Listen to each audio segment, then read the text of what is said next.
Actually, I'm going to make a modification to the agenda before we approve it, Okay. when we get there. All right, I'd like to call the Thursday, April 18th, 2019 City Planning Commission meeting to order. Roll call, please. Hanson, Here. Stein. Here. Brink. Here. Oletsky. Present. And Culhane, Dolly, Ford, Kays, and Dargis Johnson are absent, and we have 4 members, so we do have a quorum. All right, thank you. I'd like to make an invitation for public comment later in the meeting. If anybody would like to speak in front of the board or for any item that's not on the agenda, please see Brandy. Next item, then we need to approve the agenda. So I'm going to make a modification or an amendment to it. We're going to pull item 5, which is resolution number 2019-08 to amend the district zoning map of the city of Watertown for property generally located north of the sailboat landing on Lake Kempesca and legally described as lots 24 through 27, Block 2 of Lake Ridge Edition from R1 Single Family Residential District to C3 Highway Commercial District, subject to all planning requirements. So that would be pulled. Okay. They're gonna, they can either reapply or they won't, but they're pulling it from this agenda, so they won't act on it tonight. Okay, so all of us can go. Yeah, Mr. Chairman, just to clarify, for the audience's sake, that would mean that particular item would be removed from the agenda tonight. No formal action or consideration would be given to it. The applicant would completely remove it, and it would not be considered again until they would reapply, at which time new notifications would have to be posted and sent out at that time, if they were to proceed with it again later. May I ask another question? If there were, Come on up. You can come. excuse me. Please state your name. Hi, I'm Juanine Polly, and I am at 268 North Lake Drive. So I'm one of the persons who got the letter, the certified letter. And I know several people made comment, people who were opposed, who made comment who aren't back home yet or are in the area, and there are several people who came who were opposed. So I'm wondering, do we start all over if he decides to reapply? Is that what you're saying? Yes, and again, apologies to anyone who showed up for this agenda item. It wasn't the board that pulled it. Just I understand. Make that clear.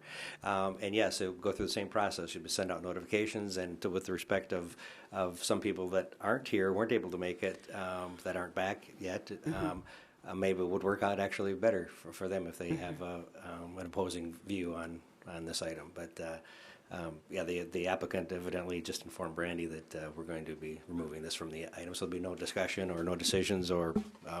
Okay.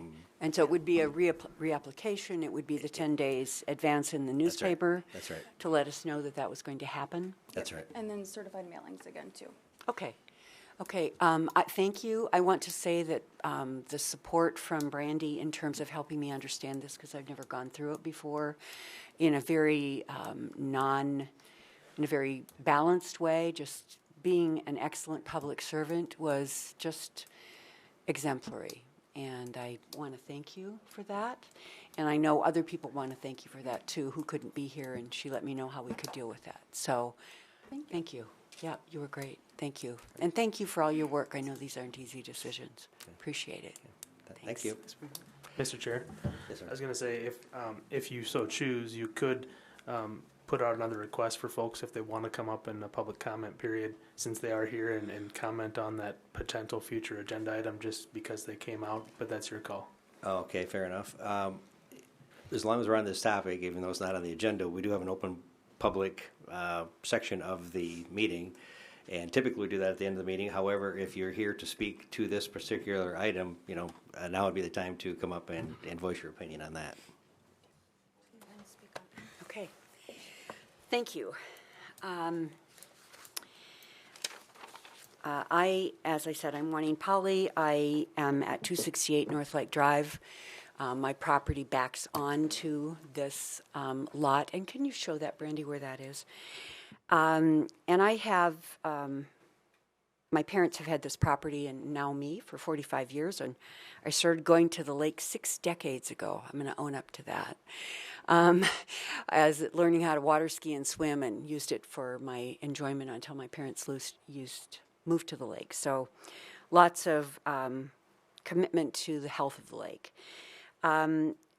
My number one, I have 3 real concerns. Number one, this is a residential area.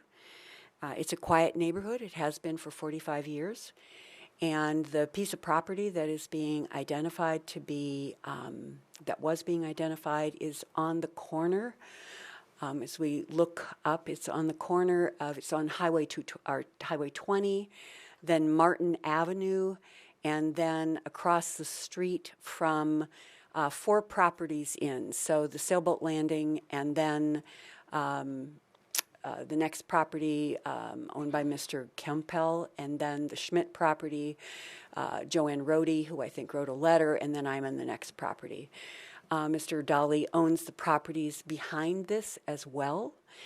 And so my concern is really that this is a quiet residential area, and that zoning to C3 would bring it into an area where, and I don't know what he plans, but regardless to plan, the permitted uses are service station, retail establishments, service establishments, hotels, motels, motor vehicle sales, office, financial institutions, restaurants, clinics, veterinary clinics, automobile parking lots, and farm machinery or semi-trailer sales. And because we don't know what would be done if this were changed, because all of those things would be available, I'm looking at this as what could happen if this were a service station or any kind of property that drew in people. I think under those conditions, I look at issues of light pollution, noise pollution, the potential of, truck idling in terms of noise. I'm very concerned about water pollution and the safety of Lake Kempesca. And in general, if there was a lot of coming and going on the property, just general safety of our neighborhood. This is a wetlands area. It's in the 100-year floodplain, but even at 44.4 inches, the property has water on the side in the ditch and in the back. Sailboat Landing at 44.4 inches was about halfway full. The water came up about halfway into the landing. So I don't think we need to look at a 100-year flood event to imagine what kind of high waters can do. Even though this is a raised property and a C3 would have lots of regulations to meet, it would still be surrounded by areas that are wet. This is also in a protected aquifer district. And I know under my house, the water just percolates up. It's sand there. So there's no protecting my house when the water comes up. It's just going to come up from underneath. And that's true for all of my neighbors, having been here in the 97 flood. So I think another big issue is access. I was advised that the DOT would probably not, very unlikely, provide access off of Highway 20. That would mean that we would be looking at access off of tiny little Martin Road or the residential street, just like your residential streets in your neighborhood, of North Lake Drive. And that street is basically set up for not so many houses on the way up the hill toward the water tower. So I have a concern about that. I also have a concern because in the notes for this, for the commercial property, under the section on requirements under 21.1003.2b, it says parcels that are parcels that have more than 2 required front yards. The remaining yards shall be the side yards. And this would really have 3 front yards, the way I understood it, and the setbacks would be that. And I just think that's a concern for us, that it has 3 sides with the size of the property. It can also be 60 foot high, and the properties in that area are all, we're a neighborhood. We're single, some homes have 2 floors or 1.5 floors, but we're just 1958 homes that are basically at a single level in that neighborhood. So my concern really is about this, and once that designation would be identified, it's reasonable to assume that the rest of the residential properties in R1, which is the rest of this property, going behind my house to the Dolly house, it's reasonable that the likelihood that people would want to put residences on that property would be diminished, and therefore changing the nature of our neighborhood and the nature of the lake. So I don't see a compelling reason in terms of public interest to change this lot. And I would ask that if this comes up, that these items be considered. Any questions for me? Thank you for that information. All very informative, and obviously you've done your homework, so appreciate that information. Probably not going to get into a lot of dialogue today with it. Yep. Out of respect for the other folks Yes. that have come here for things that we do need to act on. But I invite you to come back, and anybody else that would like to share additional comments, because again, it's definitely something we will take a real close look at before we change. I would also just as a side note, correct me if I'm wrong, but it's somewhat unusual to have R1 and C3, right next to each other, is it not? It is, and because there wouldn't be transition zoning. The reason why he went with the C3 to ask for that is because it was adjacent to Highway 20. But, there's other options too where RG could be looked at. Around the lake, the commercial properties are zone C2 if they are commercial. C2 is a neighborhood commercial type zoning, or? Yep, Okay. that one is the local commercial, so Yeah. it has a few, it doesn't have as many permitted uses. Okay. More restrictive. Yep. Anything else, Juanine? No. Thank you for letting me share that with you. Yeah, absolutely. Anyone else here to speak on? Yes, ma'am.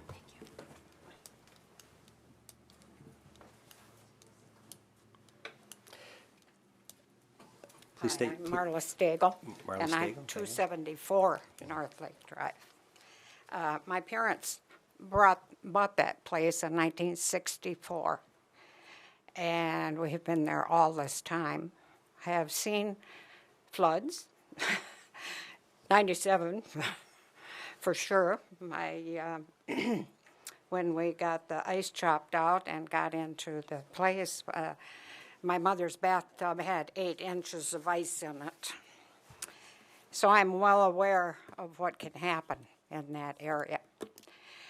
And at that time, it wasn't so much, we do have a high front, but the sailboat landing has no protection. And it came around from the backside to get to our place. And there just isn't enough room there there's just this one little road that goes by us. And if he takes the land that he is talking about, you cannot be parking and have parking lots on Highway 20. I'm sure the state would scream. And there is not enough room to put parking on the backside.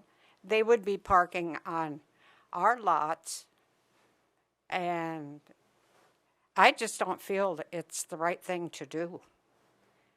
And as it is, that neighborhood gets along just great. And Roger usually has a pretty good garden over there too. And he says he can't get down on his knees anymore. I can't either. But so now he's built his up so that he can still garden. But it's just, there just isn't the room there. And it would just especially like on holidays, 4th of July and stuff like that, you know. Everybody has their family come, and right now, we can't even hardly have our families' vehicles and stuff there. There just isn't the room there for that, and I think that would be a very sad move for all of us. All Thank right, you. Thank you. Yeah, come on up. Yeah, my only request would be that if you're going to come up in the open public comment, if you could cover stuff that we haven't already talked about, that would be helpful to move things along. And no disrespect, but please state your name. My name is Judy Schmidt, and my husband and I live at 260 North Lake Drive, so this directly affects us.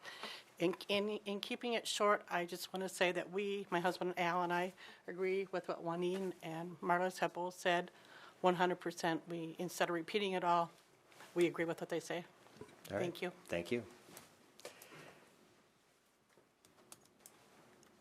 Anyone else would like to come up and speak in the open public comment? Since we're talking about it, I'll just add that I did hear from 4 other property owners who were not able to make it, and they were in opposition of it as well. Okay. So if this comes back as an application, then, and if they're able to make it, then that's great. Otherwise, I can reiterate their concerns at that time, but they were opposed to it. All right. Thank you. As a point of protocol now, are we going to be considering this the open public comment? So I'm going to close the open public comment. We're not going to have another open public comment toward the end of the meeting like we normally do. Did you, I believe you already asked for folks to come up to indicate if they wanted to Yes. speak in the public comment. Yes. I don't believe there was anybody that had approached. So that was your public comment period, essentially. Okay. All right. So do I need to close the public comment? Yes. Okay. I'd like to close the open public comment section of the agenda. And moving along. Next item then would be, did we actually approve the amended agenda? No, yet? Mr. Chair, that Okay. action still needs to be taken, I believe, as amended. Right. Okay, so the only amendment then would be removal of item 5, resolution number 2019-08, and that we've changed the order of the open public comment as well. All right, motion to approve the amended agenda. So moved. Second. Second. All in favor? Aye. Aye. Okay, approved the amended agenda. Now, move along to approval of the minutes from the April 4th meeting. Approve them. We need a motion to approve the minutes of the April 4th meeting. I'll make a motion to approve the minutes from the April 4th meeting. Looking for a second? Second. All in favor? Motion passed. Minutes approved. Okay, now we're down to the Calvin Industrial Park First Edition. Okay, so this is the concept plan for this industrial park, and this is just for informational purposes only, because you guys will be seeing this on the May 9th Plan Commission meeting as a preliminary plan where you guys you'll take action on that item. So if you see in your agenda packet there what they're planning on doing, proximity of where this will be located, it'll be directly west of Terex on the South Bypass or 29th Street. It's zoned I-1 light industrial, and so they plan to subdivide that into 3 lots. They'll have a 10-acre, and then they have the southern lot is kind of up for however that ends up needing to be subdivided. But they're starting with 3 lots. Can I ask where those lots are in regards to their proposed roads, both 17th Avenue and 28th Street? So they're actually the yellow dashed lines. Let me get there. If you see that on your concept plan, I'll pull it up.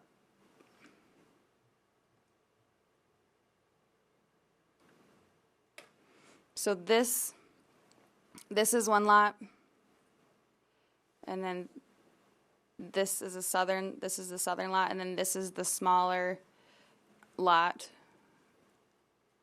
that has double frontage on 17th Avenue. So my concern with how the streets lay out then with that third lot will be a triple frontage lot just because it'll front off of 29th Street, 28th Street, and 17th Avenue. That's just a thought I have if that's going to be how that lot's laid out. But it's a concept plan, so it's. As far as like having buildable area, you mean with the setbacks and everything? Yeah. And you know, as far as it is still a pretty large lot. Couldn't tell you offhand what the acreage is, but we'll have that for the preliminary plan. And we can have them look at that as well. And so that's what we wanted, you know, just feedback so we can bring that. We'll have another design review team meeting before we bring this back to you. So. What's this going to be zoned? I-1. So, and it is existing as I-1, and so there doesn't have to be a rezone. And has the staff looked at, you know, the road will dead end if it's built as proposed? I mean, it won't be able to go any farther west. I don't know if that's something else they want to take a look at or talk about at the design review team meeting or. And we did discuss that, and the city also owns property to the southwest here. But the issue of connectivity is that Magellan pipeline that we can't cross. And then the Endress property is to the west. Someday, if they look at that developing, we can look at connectivity probably to the south. But just how this ended up laying out, how they have that street, we thought was appropriate. Yeah, because it'll be hard to connect the road going south if it's approved as a lot and they put a building on it or something or right. coming. And I don't think that we expect it to go south. Does Chip have any problems with the width of the road and where it dead ends with fire trucks and stuff? We actually, that is designed to the IFC code. Chip left, but yeah, that's all. And for the garbage trucks and everything, except this is an industrial area, so our city garbage won't be picking up there anyway. But fire trucks are able to get turned around there. Do you see anything unusual or any concerns with this with respect to why you're presenting it as a concept plan as opposed to, you know? Just we were just for informational purposes, just to give you a heads up, being that you will be seeing it in the preliminary plan phase. And any any issues that we have too, we have discussed them we have had a DRT meeting with the staff, and we gave the comments to the developer's agent, and they made those changes. And then so we'll see what they submit for the preliminary plan, have another design review team meeting, and then bring you what staff feels is compliant with ordinance. So based upon the conversations with the developer, and if they take your recommendations, then you're going to feel comfortable with the plan when it comes back. For sure. Okay.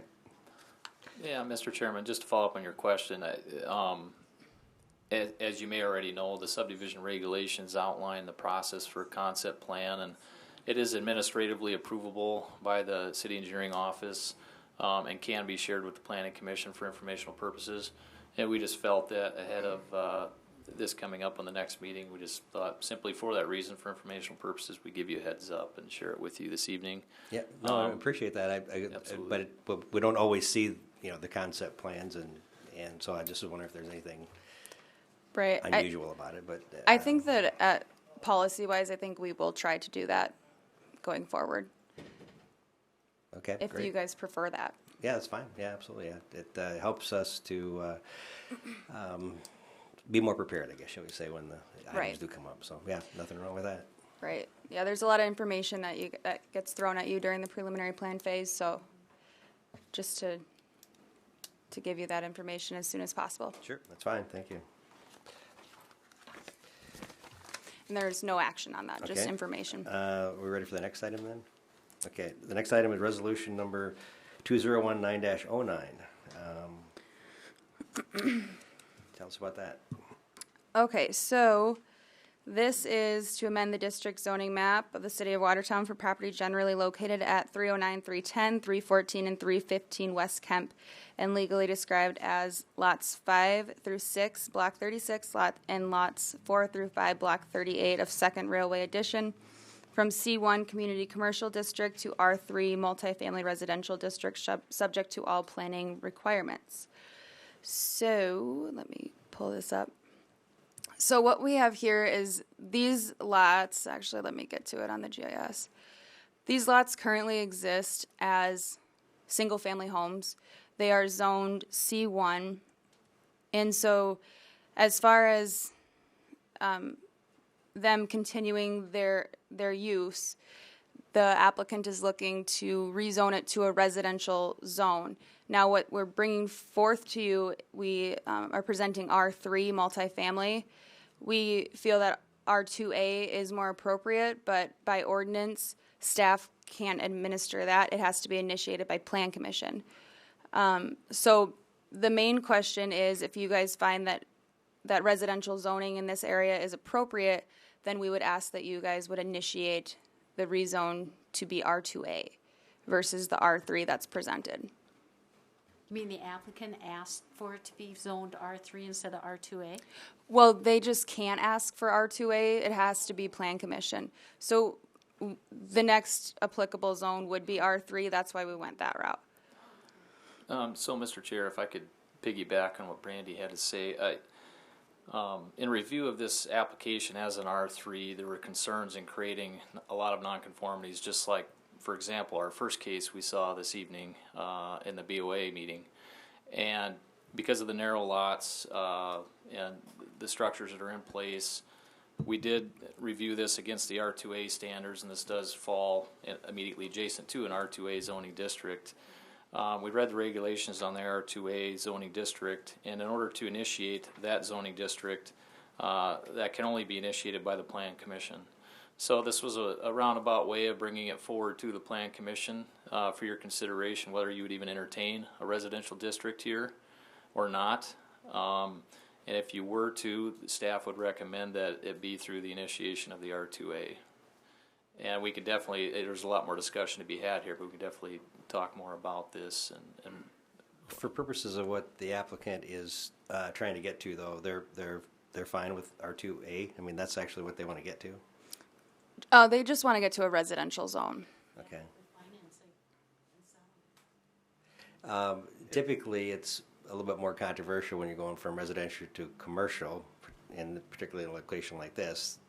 Now we're kind of doing the opposite. We're taking a commercial and going to residential, which seemingly, if it's okay with the applicant, you know, I'm not sure that any of the adjacent commercial businesses would object to something like that, unless it's parking or other issues. Do you see anything with that? Did you get anybody that objected? I didn't. I had two adjacent landowners call, and they were just they just wanted to know basically some more information, and they felt comfortable with whichever way it would go. Nobody was strongly opposed to it. What about the rest of the people in the neighborhood? Do they want to stay in the I-1? Or C1, sorry? Of the other single-family homes? Yeah, like that 300 West Camp and just keep going west from there. Right. And actually, if we have the applicant come up, she could speak to it, because she did solicit other neighbors, and that's why, because it started out with 309 West Kemp, and then she was able to talk with the other neighbors who might have the same vested interest in wanting their residents to be residentially zoned. I believe that they weren't interested if they weren't involved with the petition. If the Plan Commission initiates an R2A zoning, would that, and if we voted on it and approved it today, would that go to City Council, or can we vote on it today since that wasn't the petition that was brought forward to us? The latter. Okay.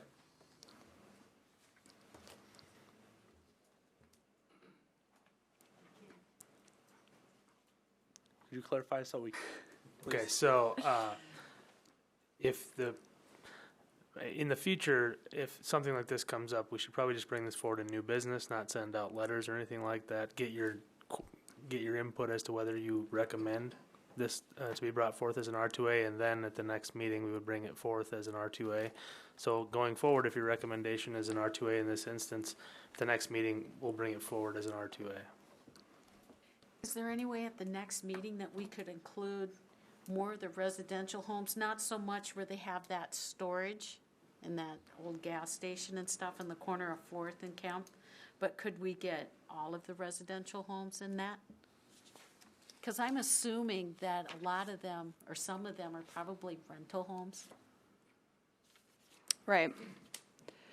And that you would want to include all of the residential. If when If we're plan going to do it, yeah. yeah. And so if this is plan commission initiated, then basically the city would be the applicant the next time. And so then you guys could include whatever properties you wanted, I believe. Yeah, I believe that as a planning commission, if you were to direct staff to move forward with initiating the 2A expansion to those other properties, we can move forward in that direction and provide those proper notifications and follow the protocol for a city-initiated rezone. What I suspect might happen is those that didn't sign on for this rezone may show up in opposition. Again, that's just speculation on my part, but you may have folks that would show up in opposition for some of these properties that we would be encompassing in this district that did not want to be in it. That's a good point. It's just something that, you got to think about, because I can't see this neighborhood really changing into a commercial, from the residential homes into a commercial, like along a 4-lane highway or something. How does this parallel with some of the other master planning discussions we've had? That is to say, one of the reasons we were doing all that or evaluating or discussing is so that we didn't have necessarily this, kind of slotting in. So aren't we kind of going against the exact overarching thing of the comp plan? Yeah.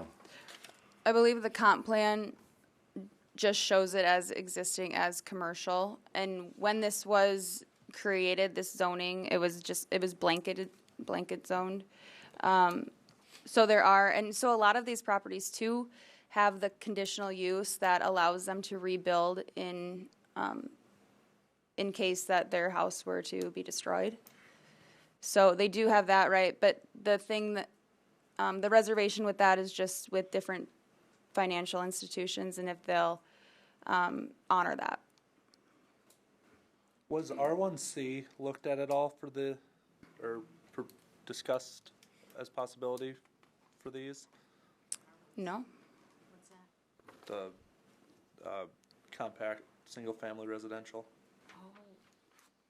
It was not.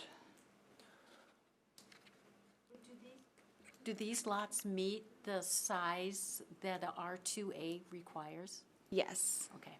Yep. And And R1C. R1C. Mm-hmm.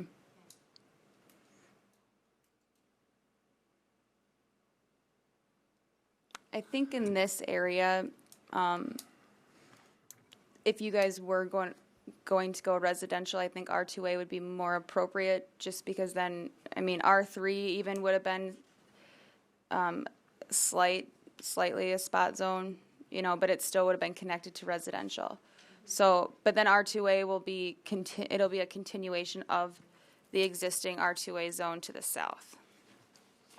I remember years ago, the last time I was on the board, we changed a lot of that neighborhood in that area, like south of there, that used to be called like a mobile home type zoning. Okay. And changed a lot of that into the R2A and stuff.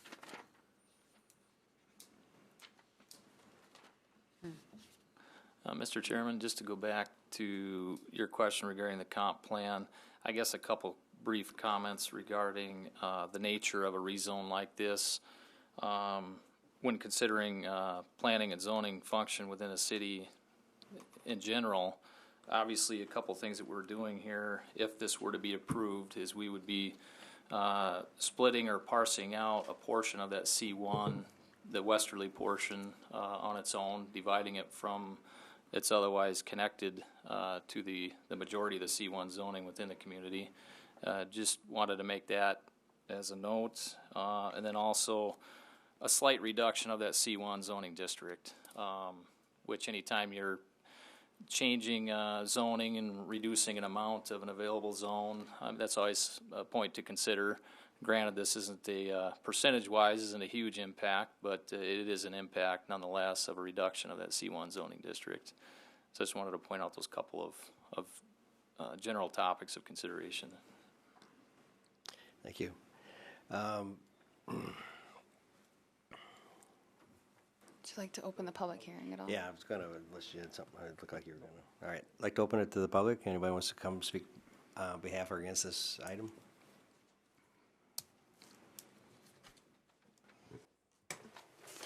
I'm Cody Jackson. I own Watertown Lawn and Garden, which I would be to the north side of that, which is Industrial 1, which is light industry. A few different concerns.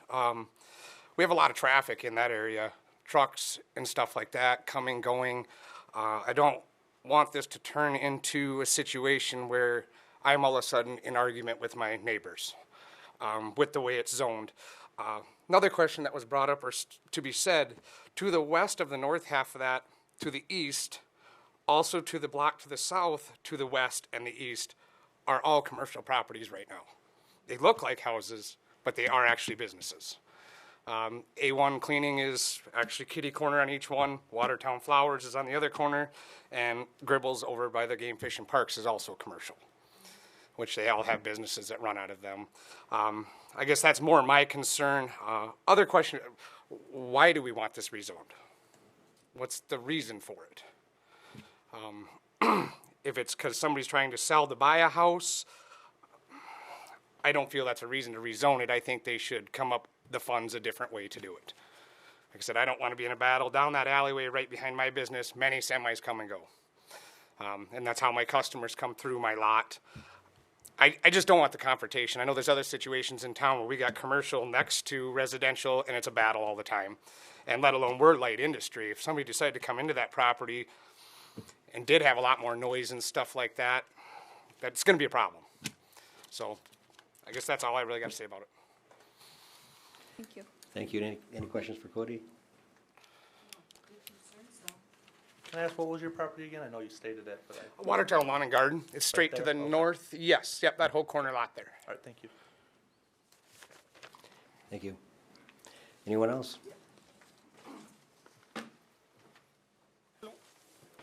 Please state your name. Hi, I'm Randy Gribble, and I own some property along Kemp Avenue there. My concern is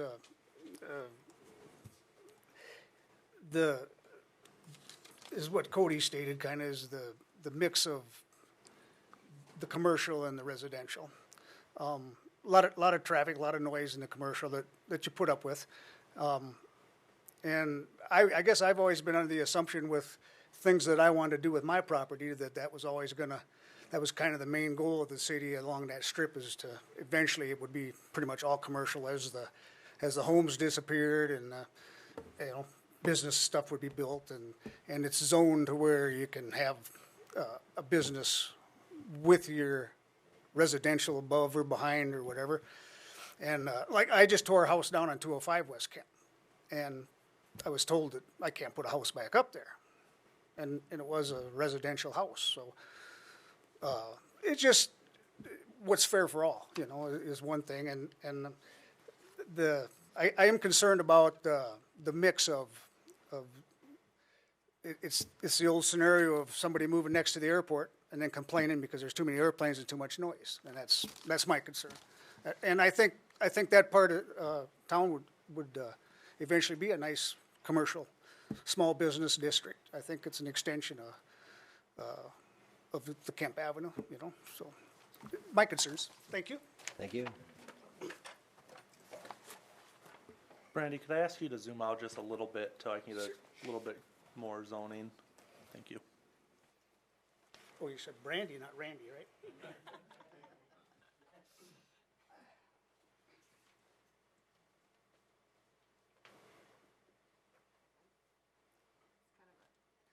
A little bit of a hodgepodge.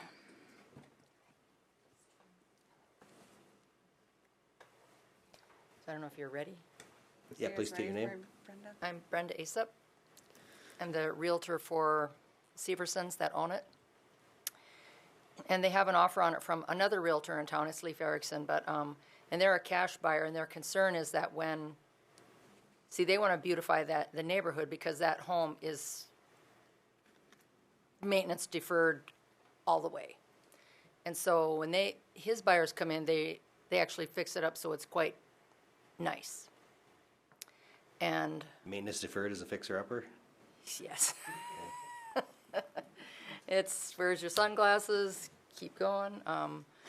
So the issue is a cash buyer can do what they want. They can buy it and they can fix it up and they can do anything. But if it burns down, and there is a rebuild letter on this, and that's not the correct terminology, and I did get that for Leaf's buyers, but the bank rejected it.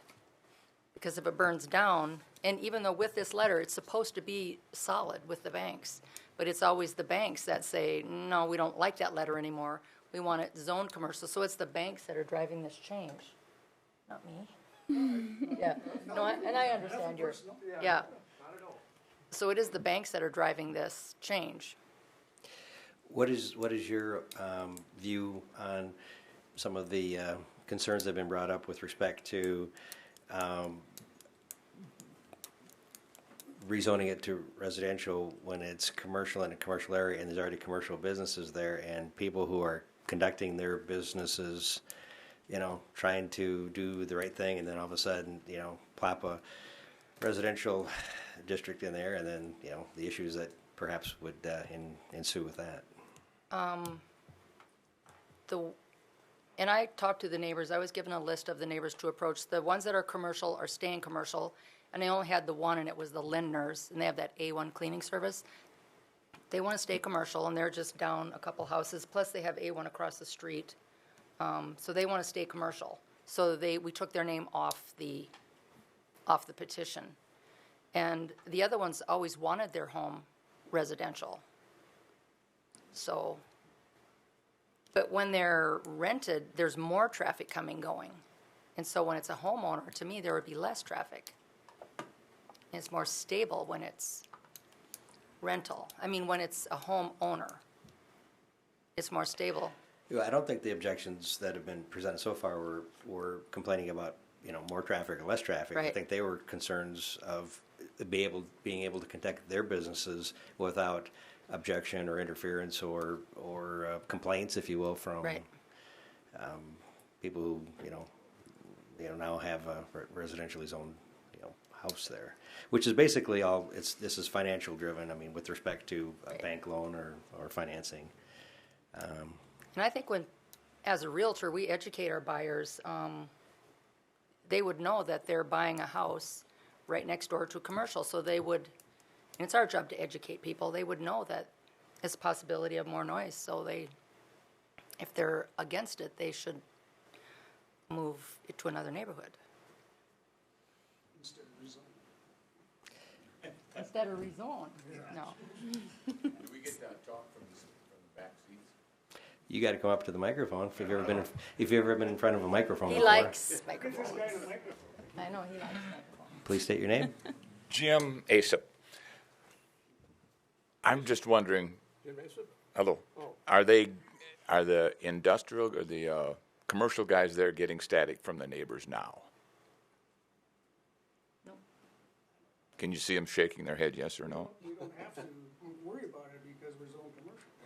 I know, but fact of life is, are you bothering people now? I don't think they are. So, but but I think they have some very good points. But I don't think that's. I was just wanted to. You kind of asked the question, and that was the answer to that. You asked a question. I don't think you got an answer. Do you feel that? Well, I was just summarizing one of the points with respect to their concerns about changing the zoning and the potential negative impact on their businesses by virtue of, putting a residential. Okay, I understand. I think these people are protected by the law, and so are the residential people. So they've got the right to conduct under their zoning. These people have the right to live there. The real reason they want to buy that house is to make it a nice place and make it nice. And they're going to live there for an extended period, they say. But they also buy homes in Watertown, make them better, and then move on to the next one. But I believe they live in them for a few years first. They're not my client, I don't know. But our commercial friends are protected by the law as much as anybody else. And it's the best I can do for them on that matter, whether people are standing in the alley complaining and arguing. Nothing we can do about that, but. Okay, thank you.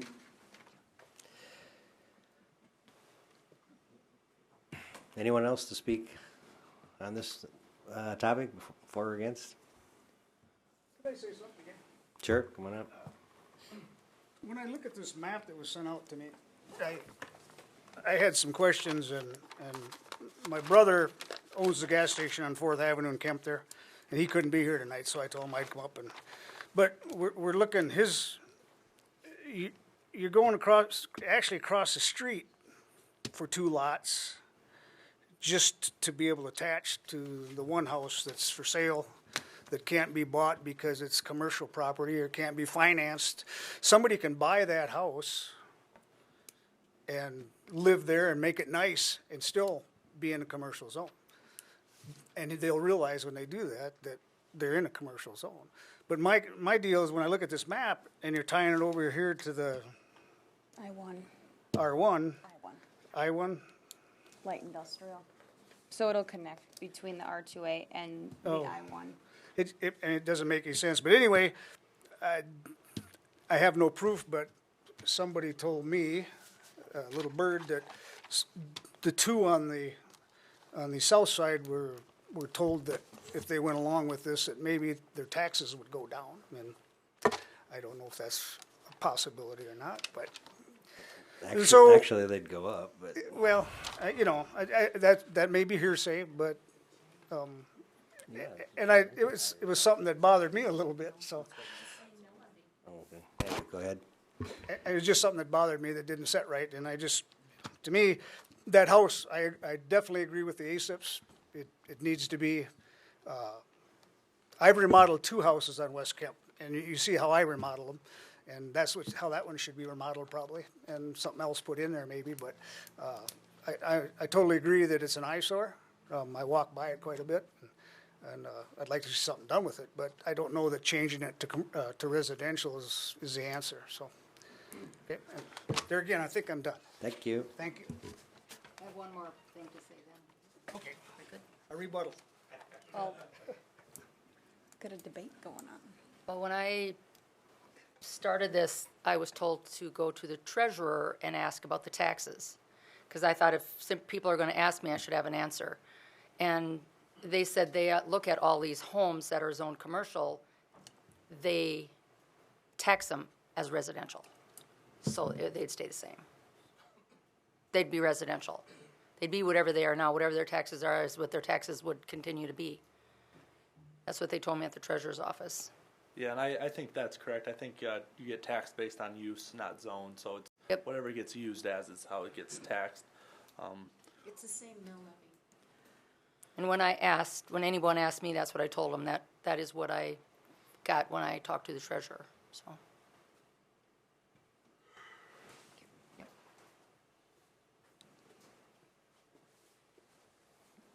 Mark Meyer, and nothing to do with utilities, and I don't even have a horse in this race, but I have a comment. I hear all the time at these meetings how you guys want to keep a buffer between R2 to C to industrial, and now by rezoning this residential, you're putting residential right next to industrial. that's totally opposite of everything that you ask of people when they zone. That's all I had to say. And I was, going to go along those lines before Mark got up and spoke. In the past, with R2A, I mean, there's a reason why we don't allow it to be petitioned for. Those are hard lots for us to work with. We see a lot of variances with those, and we saw them with the variances tonight even. And then to do, like you said, a hodgepodge here where it's a couple on both sides of the street, it puts us right next to some industrial property along with kind of in the middle of commercial. And not to mention, the application is actually to go to R3, which if we act as being requested, there's going to be a lot of setback issues and frontage issues, which makes it hard for me to want to change that seeing those issues that will be created. But those are just my thoughts. I guess the other members of the board can. So right now, we're just talking about switching them to R3, correct? Because that's what they petitioned Their for? petition was to R3. The staff said that we could, if we felt that it was better, we could initiate the R2A per ordinance 21.1802. The whole buffer zoning it does complicate matters to the extent that Mark is entirely right, that we've seen all kinds of things come through to the Planning Commission, and one of the constants amongst a world of change is that we have tried to honor the city plan, the concept of buffering, and the problem is, I guess as I see it here, even with all the best intentions of the world of what they're trying to do with this piece of property to make it look better and make it more appealing and attractive and value and taxes and so on and so forth. If this would be approved, then in which case would we ever say no? In my view, if we're going to try to continue to apply as consistently as we've had to or tried to, again for the overall approach to community planning, and common sense growth and so on and so forth. So that's one of the things I'm struggling with this thing. Again, I totally get why they'd want to do that, and I totally understand the financing and totally understand the concerns of the neighbors. But if you stand back and take a look at it, that's kind of inconsistent with how we've approached planning and zoning to this point. Almost not entirely without exception, but almost without exception. Right. And that's, the Plan Commission, that's what you're tasked with. And as applicants and petitioners, they can apply and, and try or petition, and you guys decide.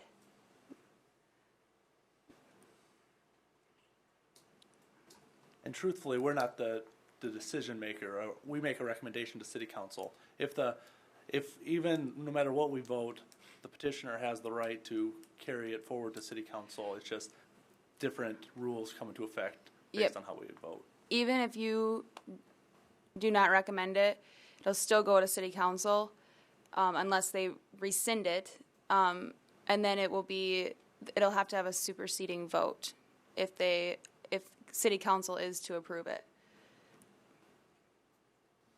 But it would be noted that Plan Commission did not recommend it.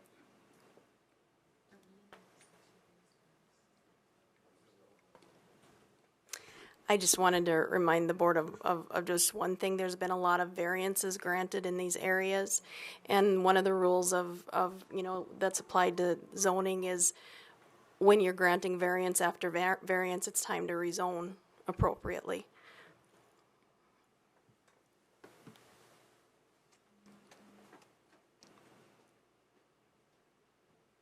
Any other comments in favor or against this item from the public? If not, then we'll close the public comment and ask for a motion for Yes. Ask for a motion on this item. I'll make the motion just so we can get the discussion going, okay? So I'll make a motion to approve. So you're making the motion to approve as requested to R3? R3? Okay, I'll second that. All in favor? Oh, yeah, I'm sorry. Yep, discussion. Okay, first of all, I agree with what Mark just said. You know, that's why I asked, you know, maybe we should include more of the properties. But then it comes out that some of them don't want to be included in it, and it makes sense. So now we have just little jagged things, and we really try not to have that. And I would agree with what staff member Jill said, that you know, when you do get a lot of variances, you want to rezone to the appropriate thing, but the C3 will still, or the R3 will still get a lot of variances because of the setbacks that it has. The only way we could get around some of those variance requests is if, instead of acting on what is petitioned to us, if we were to choose to use our authority as planning commission members and initiate this rezoning on our own. So I guess it's, and I know that we've just talked about it a little bit, and how, you know, it may not, I feel that initiating a rezone when it's not a half block or full block isn't consistent with how we've initiated R2A properties in the past.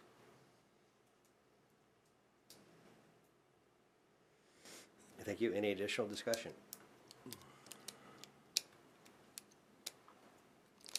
I guess we're ready for a vote. Please do a roll call. Hanson. No. Stein. No. Brink. No. Valetsky. No. This motion fails.